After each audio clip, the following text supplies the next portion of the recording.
The truth has been revealed about the Avalanche, as in this young 25-26 NHL season, we have gotten a good look at the Avalanche through the first 8 games.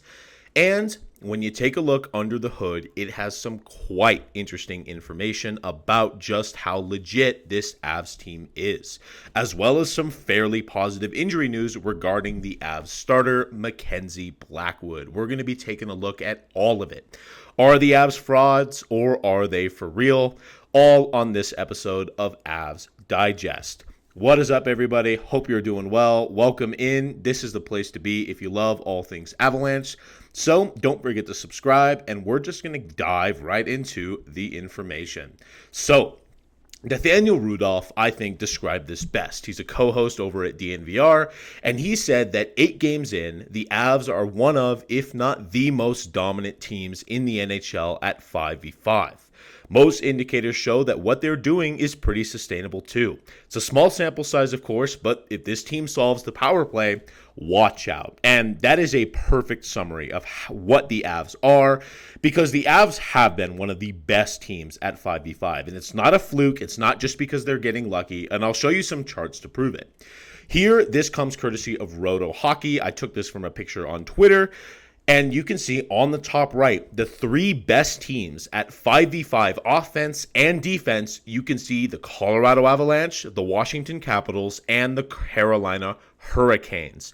The Canes, year after year, are analytical darlings, and the Avs are hanging right with them in that top right corner. That is exactly what you want to see. And the number one indicator to see if a team is a fraud is a really high team shooting percentage. Overall, not creating a whole lot of chances, but just scoring on almost every chance you get, like the Winnipeg Jets and like the Boston Bruins, as it highlights in the bottom left. Those are teams that are getting incredibly lucky, that do not have sustainable offense, and it's why they're hanging out in the bottom and why so many people are worried about the Winnipeg Jets. Now, getting into the Avs 5v5 offense, it's a thing of beauty. This red here, all you need to know is that's where the dangerous shots are coming from. This is where the majority of the Avs chances are coming from. Wherever it's the most red, that's where it's all coming from. And you can see it's all in the dangerous areas. It's exactly what you want to see on 5v5 offense.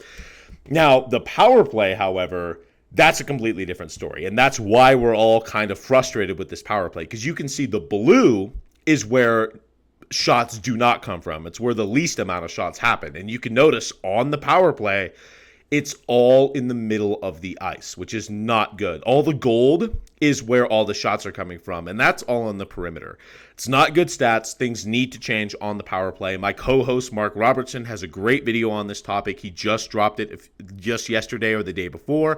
Go check that one out. He gets into it way more in depth, but we're just going to cruise along and talk about our boy, Mackenzie Blackwood.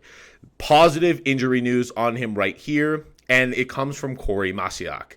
Mackenzie Blackwood is not expected to join the Avs on this trip. He'll miss a return to New Jersey, but it sounds like he might not miss the second half of that home with the Devils, which means that because the Avs are in Boston right now, they have a really fun matinee game at 1 p.m., said no one ever, and then they go play Jersey again tomorrow, 11 a.m. So a brutal schedule. It's a really weird matinee road trip. But then they come home on October 28th and play Jersey again. That seems to be where Mackenzie Blackwood is circled to play. So within the next 3 games, guys, we are getting back the Avalanche starter. Love to see Blackwood back. I think he's a critical piece to this Avalanche squad, because I've talked about why they're so good, how the under the hood statistics look really good and show that it's sustainable for the Avalanche. But I do want to point something else out, and I just want to look at this schedule real quick, and I want to direct your attention to the goals scored against the Avs. Against teams that you necessarily wouldn't consider the top teams, the LA Kings. Utah is a pretty good team, but they weren't in the beginning of the season. The Buffalo Sabres, the Columbus Blue Jackets, these are all competitive teams and about the middle of the road. They're only letting in 1 goal against, and they're completely suppressing them.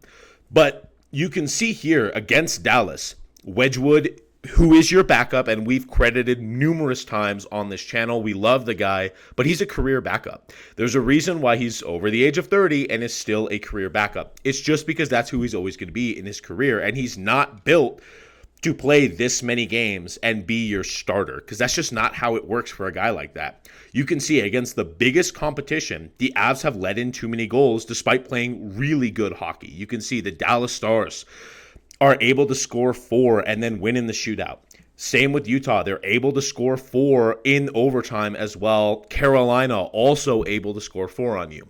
Having your starting goaltender, you easily have at least 2 of these games in the bag for the Avalanche, and they would be in the win column. So the fact that the Avalanche already are this good and aren't even at their peak is just completely dangerous for every other team and is the best truth you could have ever asked for. Another thing that I want to point out is probably the biggest issue right now comes from Evan Raw. He says that Brock Nelson ranks last among all Avs forwards who have played each game in 5v5 shots per 60 and shot attempts per 60. On the flip side, Ross Colton and Victor Olofsson sit just behind MacKinnon in shots per 60. They're getting looks. It's a bit of a double situation here because you're looking at your third line with Jack Drury, Colton, and Olofsson, and you're just saying, my goodness, they are rolling. They're looking fantastic. They're going up frequently against second lines and are not only just shutting them down, but they're also out-chancing them. You love that for the third line. That line has some serious chemistry. It's this second line that you have the biggest problem with. On one hand, you've got Val Nichushkin just absolutely tearing it up. And you love to see Val Nichushkin just get going like that because he's basically unstoppable when he does. But you have Landeskog and Nelson that are looking a little bit questioned. Because Nelson, frankly, as a guy who's touted as the shooter, he's got 30 goals numerous times in his career, he honestly just needs to shoot more. That is his biggest problem. And unfortunately, the goal that was called off against Utah, the one that was just a horrible call, should not have been called off, was this second line battling. It was all 3 of them jumping in the play. It's a beautiful shot from Gabe Landeskog. Should have been his first of the season. But that just means you got to keep grinding. And this second line you have seen play really good hockey. They've continually been one of the best possession and neutral zone and defensive lines on the Avalanche. It's just that offensive zone that needs to improve. They do a lot of high to low. They clog up at the middle of the ice, and I think that that's not entirely sustainable, just relying on your defense to drive all of the offense. Teams will account for that. They'll put a guy out high to just disrupt that. We see this a lot with the Dallas Stars in the playoffs. And that second line needs to get better at generating offense. But you're starting to see them really start to click here. So that's good news. It's not stagnant. They're finding ways to produce as time goes on.